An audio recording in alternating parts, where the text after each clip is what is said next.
How important is the global warming issues for your party? The second question is for the Liberal Party. It seems that the Liberals only make promises before the election, but once the election is over, they don't fulfill their promises. Why is that? Global warming, broken Liberal promises. Where do we go with that?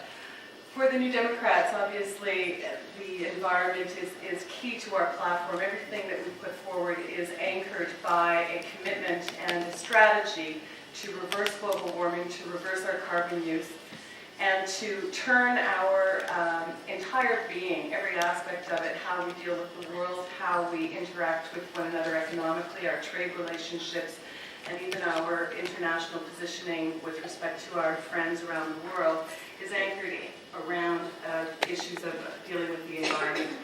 Our plan, which is called in short term a cap and trade plan, puts hard caps on the amount of emission and then punishes the polluters by taking a trade, an escalating trade on the price of carbon and putting that money back into our economy.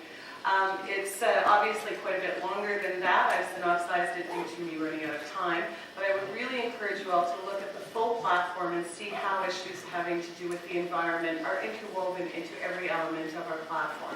Thank you very much. Mr. Leon, would you like to address that?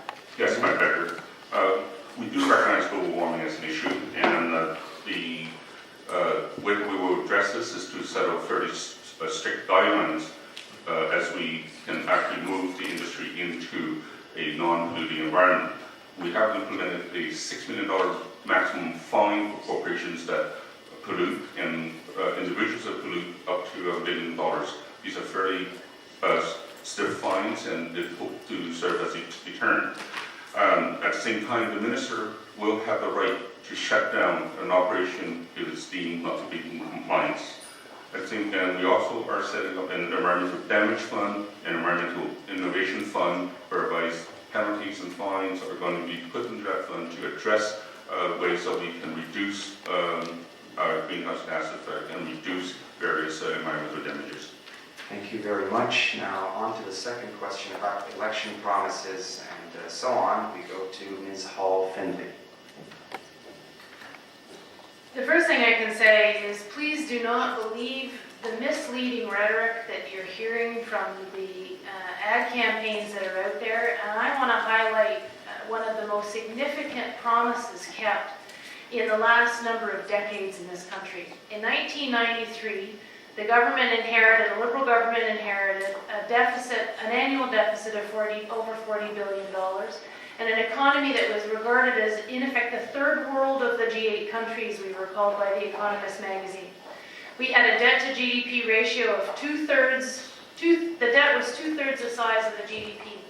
And our promise then, under Jean Chrétien and Paul Martin, our promise then was to turn the economy around, and we did.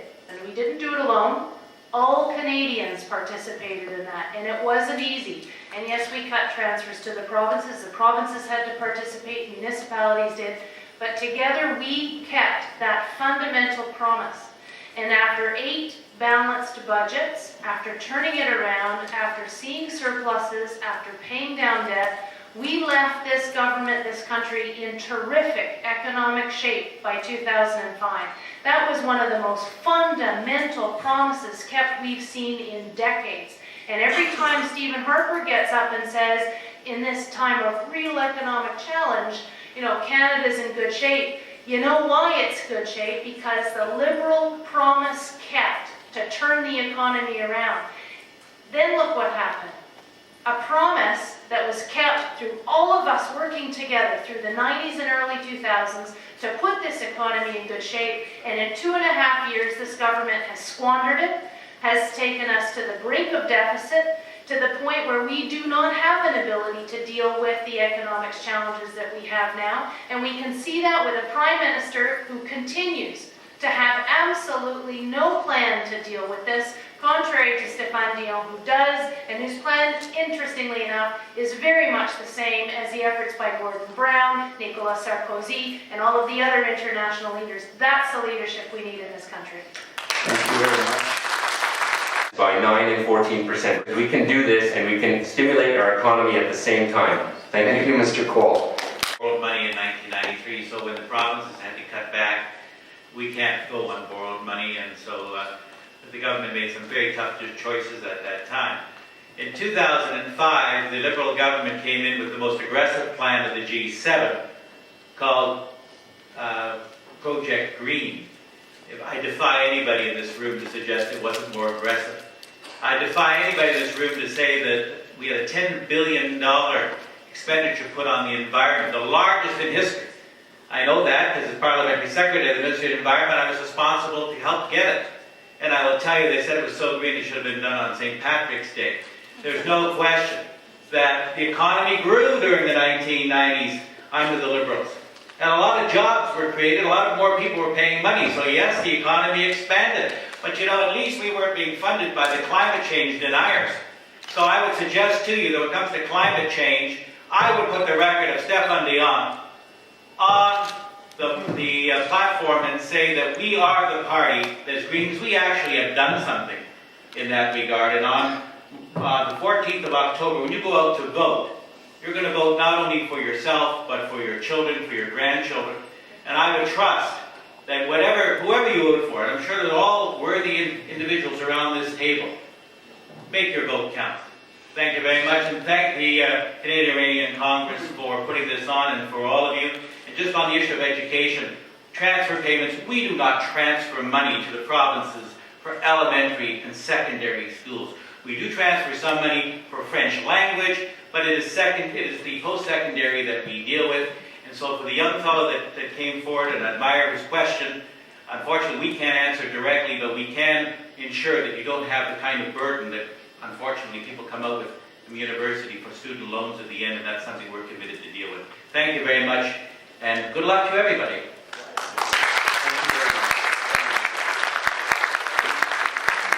Now, Mr. Dowsett, go ahead, please. Thank you for having me here today. It's been a wonderful experience, as it usually is. It was in 2006. I'd just like to leave everybody with a thought. When it comes to Tuesday and casting your vote, I agree with my friend Mr. Wilford. Please vote. Make your vote count. The NDP is there. The NDP platform is available on our website.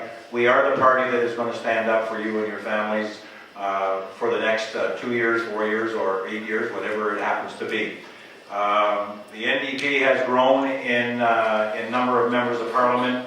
We went from 13 in 2000 to 19 in 2004 to 29 in 2006, and we would just love to go to about 40 or 45 and hold whoever happens to be the party that claims to be the government, hold their feet to the fire and make sure that your interests are taken care of.